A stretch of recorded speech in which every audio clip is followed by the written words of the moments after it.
Bueno, gente, estoy con Carlos Mario Patiño, el abogado antioqueño, que está intentando demandar la pérdida de investidura de los 10 congresistas, toda la cúpula importante del Centro Democrático, y por ahí, de hecho, se pueden ir el gobernador e incluso el alcalde, debido a la famosa vaca antioqueña. Carlos Mario Patiño, bienvenido.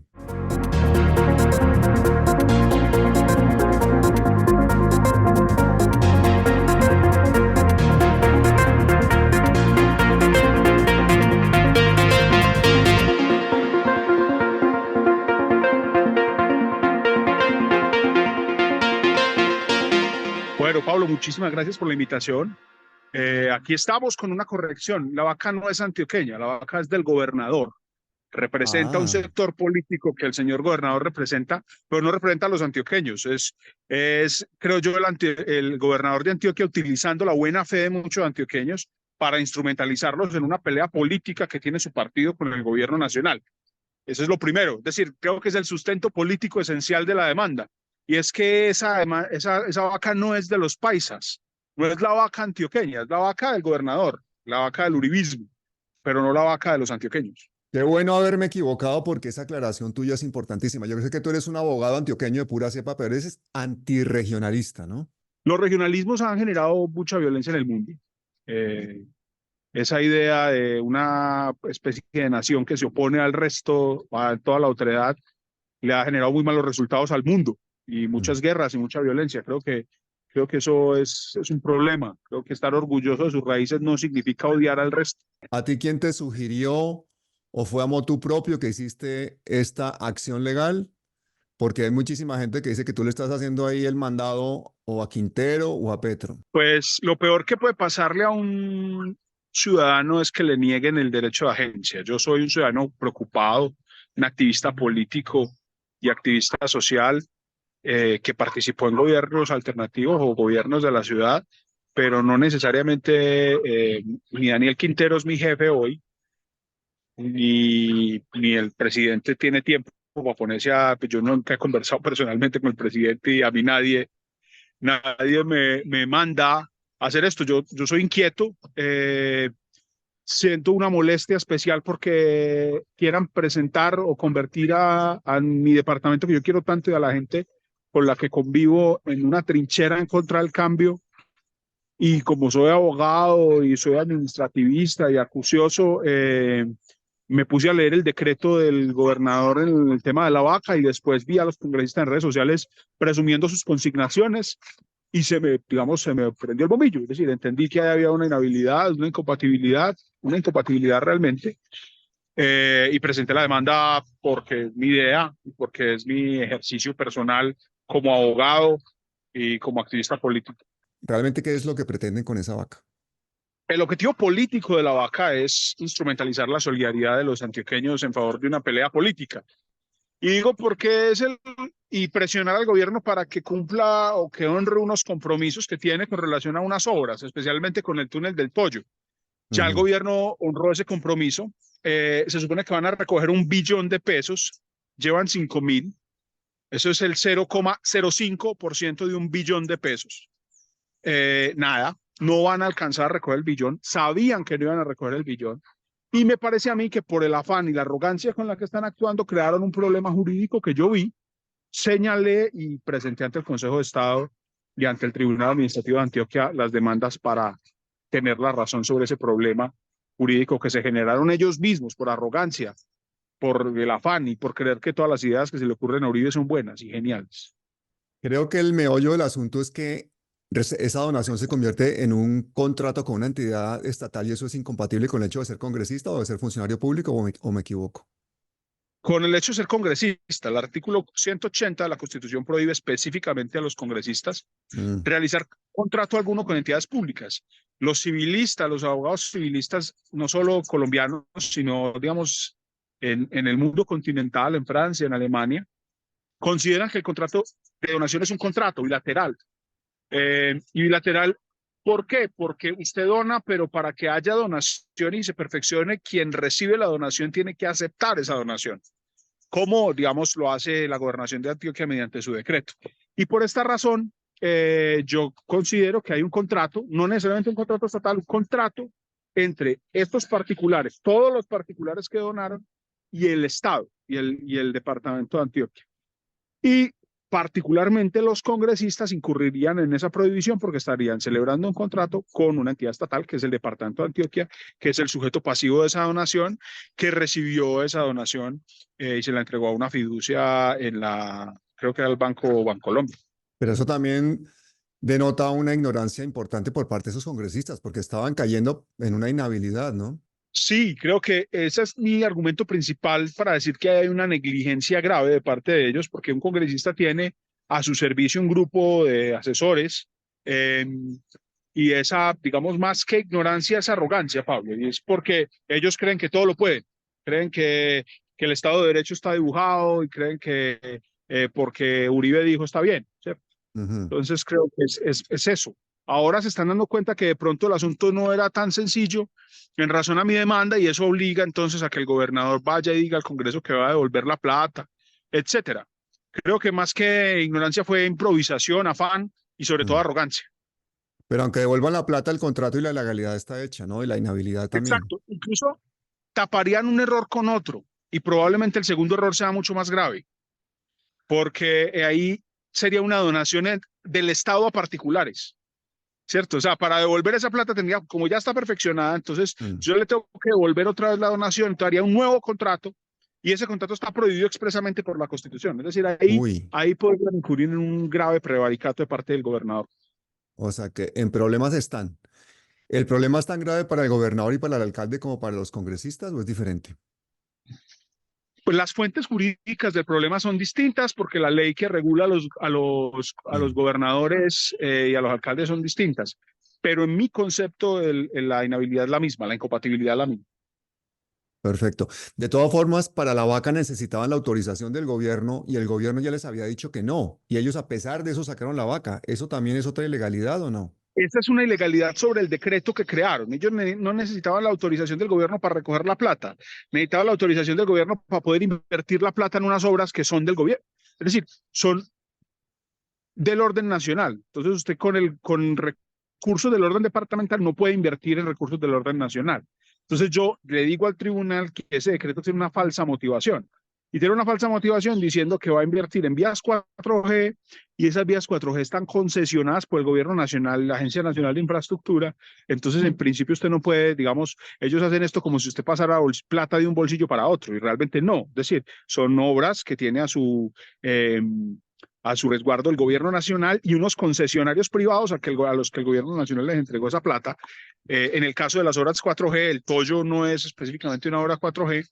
Eh, y no se puede, digamos, ahí hay un problema, es decir, recogieron la plata con la excusa que no era. Ahora, yo tengo la tesis que tampoco podían recoger ese dinero y no lo podían recoger básicamente porque eso tenía que haber pasado por la asamblea departamental, o sea, el gobierno pudo haber hecho un decreto como lo hizo para recoger unas donaciones sin incorporarlas al presupuesto. Entonces ahí también hay una ilegalidad que yo señalé en una demanda de nulidad de ese decreto.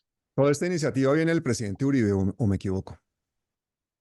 Pues fue el expresidente Uribe el que salió diciendo que cada antioqueño pudiera 1 millón de pesos y con eso cumplían el billón de pesos para las obras, que entre otras cosas son como 650.000 millones de pesos que ya el gobierno nacional dijo que iba a poner, que entre otras cosas es una obra que ha tenido poderosísimos sobrecostos. Mm. Y si uno se va, ellos crearon una especie de mesa ahí para la vigilancia de los recursos y eso es la Cámara de Comercio de Medellín para Antioquia, que entre otras cosas está compuesta por los socios constructores del Toyo que se han señalado, ha habido unos fuertes sobrecostos en esa obra que son los que ha generado que el gobierno nacional, no solo el gobierno de Petro, es decir, Duque, Santos, en su momento también incumplieron, digamos, con pagos dentro de esa obligación.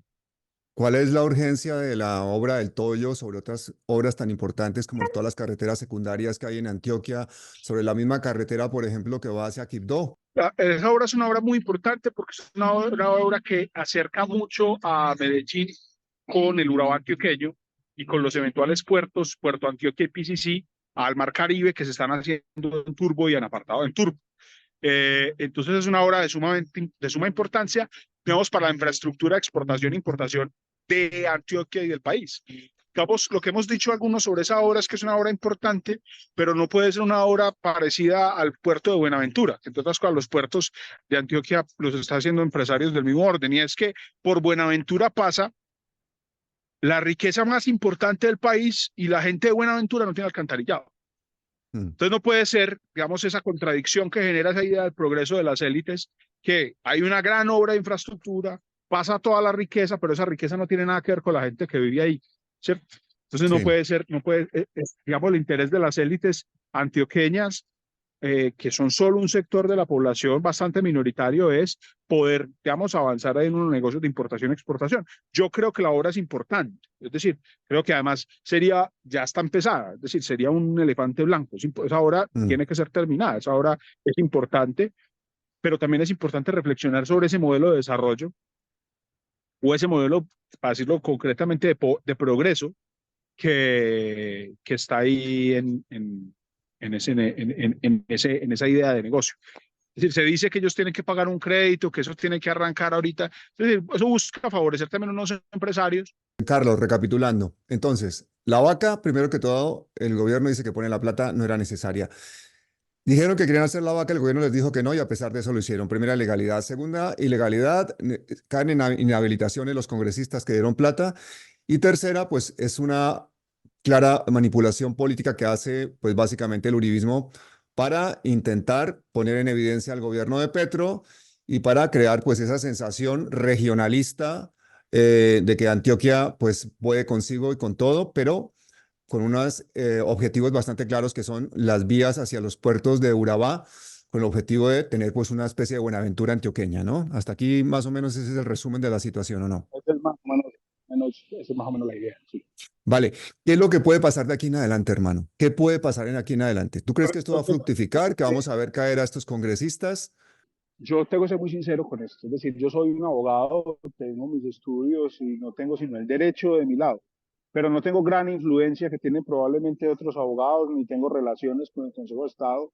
Eh, entonces, siendo realistas, probablemente la decisión del Consejo de Estado sea muy política. Creo que lo que tiene que pasar ahorita es que el pueblo colombiano abrace esta demanda y genere la suficiente vigilancia sobre el Consejo de Estado para que no haya un fallo en contra del derecho. Es decir, yo estaría muy tranquilo si mis pretensiones no se reconocen con argumentos jurídicos de fondo. Es decir, yo estoy proponiendo un debate jurídico que, como son los debates, puede resultar que no a favor de mi posición. Ujú. Pero lo que sí creo es que no puede haber un fallo político que absuelva a estos concejales, a estos congresistas, eh, sin mito y solo basado, digamos, en que probablemente el Consejo de Estado es una de las cortes más conservadoras que tiene el país, ¿cierto? Entonces yo tengo, digamos, una confianza moderada en la prosperidad de esta demanda.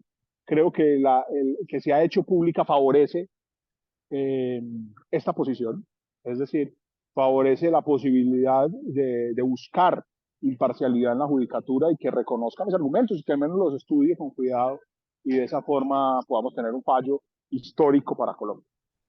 Yo quiero dar la lista de los congresistas que están aquí implicados en este tema. Son, para empezar, María Fernanda Cabal, Paloma Valencia, Miguel Uribe Turbay, Paola Alguín, Andrés Guerra Hoyos, John Jairo Berrío, Juan Espinal, Hernán Darío Capacidad y Julián Peinado, todos muy bien conocidos por los colombianos. Yo quiero darte las gracias, Carlos, por esta acción que estás emprendiendo, pues en nombre de toda Colombia, precisamente, en la búsqueda de una justicia en contra de un regionalismo que creo que le ha hecho mucho daño al país. Antioquia debería ser un ejemplo de empatía, de solidaridad, pero en base a articularse unas políticas nacionales. No me puedo ni imaginar la cantidad de presiones que estarás recibiendo tú en esa Antioquia de hoy, que tiene un porcentaje de turismo bastante fuerte todavía, ¿no? Pablo, sabes una cosa que yo, claro, he recibido insultos, he recibido violencia, he recibido muchísimo cariño. Estoy aquí en el parque, el Carlos R. Restrepo, que es un parque muy común en Medellín, y un señor ahorita salió de una mesa y me dijo, hermano, usted es un valiente, y usted nos representa a los antioqueños que creemos otra cosa. Entonces, claro, evidentemente hay dos o tres loquitos del uribismo que me han dicho de todo, y bueno, y una concejal por ahí. Eh, es normal, es normal. Pero yo creo con esto deciría al resto del país que en Antioquia somos muchísimos más los solidarios, muchísimo más los luchadores. Es que ese relato paisa de que nosotros somos frente a las adversidades importantes, es un relato de la clase popular y obrera paisa, no es de la élite. Esos señores no han hecho el esfuerzo que hizo, digamos, los colonizadores, que hicieron los arrieros. Sí, esos señores son una élite que ha tenido plata toda la vida. Es decir, ese relato paisa de la gente que se esfuerza y que trabaja nos pertenece a nosotros, los trabajadores, y la gente que está todos los días en Antioquia. Y esa es, yo creo, parte de mi lucha. Es decir, venga, ellos no son dueños de ese relato. Hay un etos paisa distinto al etos paisa de los poderosos, de los mafiosos, de la relación sinuosa entre la legalidad y la ilegalidad, y creo que esa es la oportunidad para decirlo. Entonces, Pablo, sí, he recibido, eh, sobre todo en redes sociales, presiones, violencia, acusaciones, pero también he recibido muchísima solidaridad, muchísimo reconocimiento, y lo más importante es que esta acción se convierta en una acción popular, es decir, en una acción de la gente, ¿cierto? En una reivindicación de los antioqueños que no nos sentimos representados en esa idea de la Antioquia blanca. Bueno, gente, pues ya han oído a seguir a Carlos Mario Patiño porque realmente estamos ante una figura valiente en pleno territorio antioqueño. Colombia, Antioquia es Colombia, una Antioquia y una Colombia que necesitan que nos pongamos de acuerdo a remar juntos. Ya está bien de regionalismos, ya está bien de peleas políticas. Con 20 millones de personas en la pobreza no podemos estar en estas estupideces. Carlos, ya tienes una cantidad de seguidores ahora en palabras mayores. Vamos a estar pendientes de ti y lo que necesites, esta es tu ventanita, hermano, para decir lo que quieras siempre. Muchísimas gracias y hasta Pablo, siempre. muchísimas gracias. Muchísimas gracias. Que estés Un muy bien. abrazo muy Nos estamos fuerte. viendo.